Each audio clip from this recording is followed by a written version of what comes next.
જિલ્લા અને તાલુકા પંચાયતના નવનિયુક્ત પદાધિકારીઓ માટે ક્ષમતા નિર્માણ તાલીમ યોજાઈ.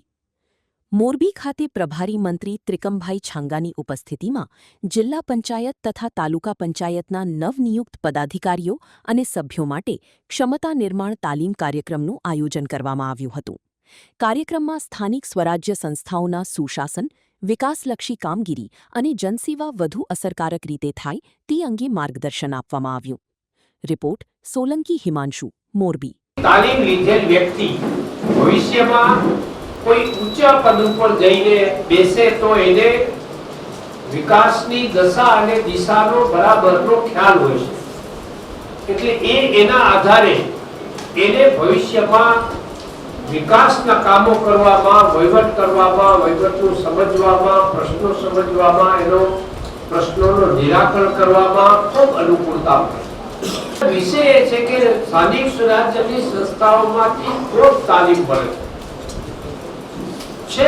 નાના કામો, નાનો પ્રશ્ન હોય, શેરીમાં એક પાણીનો પ્રશ્ન હોય, એક શેરીનો ગટરનો પ્રશ્ન હોય, એક ગામનો નાનકડો રસ્તાનો પ્રશ્ન હોય, એક ગરીબ માણસ માટે ઘરથાના પ્લોટનો પ્રશ્ન હોય, એક વિધવા માતા બહેન માટે સહાયનો પ્રશ્ન હોય, એક વિદ્યાર્થી માટે એસટી બસ ચાલતી ન હોય અથવા એસટી બસના પાસનો પ્રશ્ન હોય.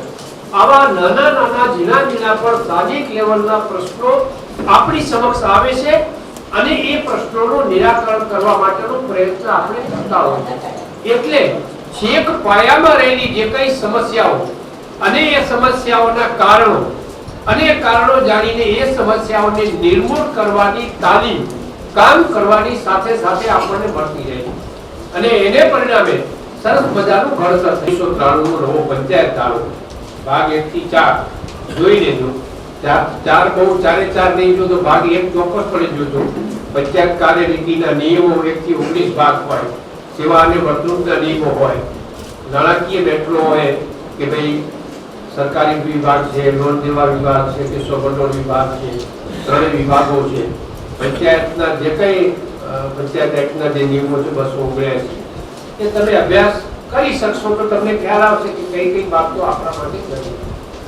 5953 અને 59 કરવું એ બી ધ્યાનમાં લેવી જોઈએ આપણા માટે. 53 લાગુ પડે તો આ બધી વિષયોનો થોડો અભ્યાસ કરશું તો આપણને પંચાયતના પદાધિકારી તરીકે તાલુકા પંચાયત કે જિલ્લા પંચાયત પછી એ સભ્ય હોય કે પ્રમુખ હોય તો આપણને એમાંથી માર્ગદર્શન મળશે કે મારે હું શું. એટલે આપણું કામ કરવામાં આપણને બળ મળશે, આપણો ઉત્સાહ વધશે, કારણ કે આપણને જ્ઞાન આવશે એટલે આપણો આત્મવિશ્વાસ વધશે કે ભાઈ આમાં આવું થઈ શકે, આ પ્રશ્ન છે તો એનું સોલ્યુશન આ હોવું જોઈએ. પંચાયતના પદાધિકારી તરીકે મારી ફરજો આ છે, મારી જવાબદારી આ છે. આ બધા વિષયોના આપણને જેવું જ્ઞાન આવશે, નોલેજ આવશે એટલે આપણો આત્મવિશ્વાસ કામ કરવાનો. જે શરૂઆતમાં દર સોમવારે ગુરુવારે દરેક તાલુકામાંથી 5 સરપંચોને જિલ્લા પંચાયત સાથે બોલાવો. એમાં ડીડીઓ હોય, ડેપ્યુટી ડીડીઓ બધા જ બ્રાન્ચ હોય. એ આરએનબીના બ્રાન્ચ હોય, શિક્ષણના બ્રાન્ચ એટલે ડીપીઓ હોય, સમાજ કલ્યાણ અધિકારી હોય, બધા જ બ્રાન્ચ એની હાજરીમાં સરપંચોની બેઠક બોલાય અને એમાં જે કઈ નાના મોટા પ્રશ્નો હોય તો પ્રશ્નો રજૂ થાય કે ભાઈ ચાલો તમારા ગામનું તો છે પાયા સુધી પ્રશ્નો. જિલ્લા તાલુકા પંચાયત માટે પણ એવું થઈ શકે કે 2-3 મહિને આપણે તાલુકા પંચાયતના પ્રમુખશ્રીઓની બેઠક બોલાવીએ કે ભાઈ ચાલો તમારી શું પ્રશ્ન છે, કામ કરવામાં પ્રશ્નો તો આવવાના છે, કરશું તો, નહીં કરી તો કોઈ પ્રશ્ન નહીં આવે. કરશું એટલે પ્રશ્નો આવશે, ટેકનિકલ પ્રશ્નો પણ આવશે, કાયદાકીય પ્રશ્નો આવશે, વહીવટી પ્રશ્નો પણ આવશે. તો એ પ્રશ્નોનું નિરાકરણ કરવા માટેનું માર્ગદર્શન આપણે આવા પ્રકારની બાબતોમાં તો પ્રમુખોની પણ બેઠક યોજાઈ શકે. બાબતનો ગુણવત્તા, કારણ કે આપણે ગુણવત્તાના આગ્રહી છીએ, બિલકુલ આગ્રહી. સરકાર સીએમ સાહેબ ભૂપેન્દ્રભાઈ પટેલ સાહેબ હંમેશા કહે છે, મને બી કહે છે ને તમને બી કહે છે ને આપણે બધાએ સાંભળીએ છીએ કે નાણાંની કોઈ કમી નથી, પણ જે કંઈ કામો થાય એ કામો ગુણવત્તા સભર, ક્વોલિટી મેન્ટેન કરવી. અને ક્વોલિટી મેન્ટેન કરવા માટે આપણા વિસ્તારમાં થતું કામ હોય તો એની આપણે ટીમ લઈને મુલાકાત કરી શકીએ. કોઈ કામ મોટું કામ ચાલતું હોય તો 5-10 લોકો જઈને વિઝિટ કરીએ, જાણીએ ભાઈ શું કરો છો તમે, કઈ રીતે થાય છે, શું પ્રાવધાન છે, એ પ્રમાણે તમે કામ કરો છો. અધિકારીઓને પણ સાથે લઈ જઈએ આપણે કઈ છુપાવવું તો છે નહીં, ખાનગીમાં કઈ કરવું નથી.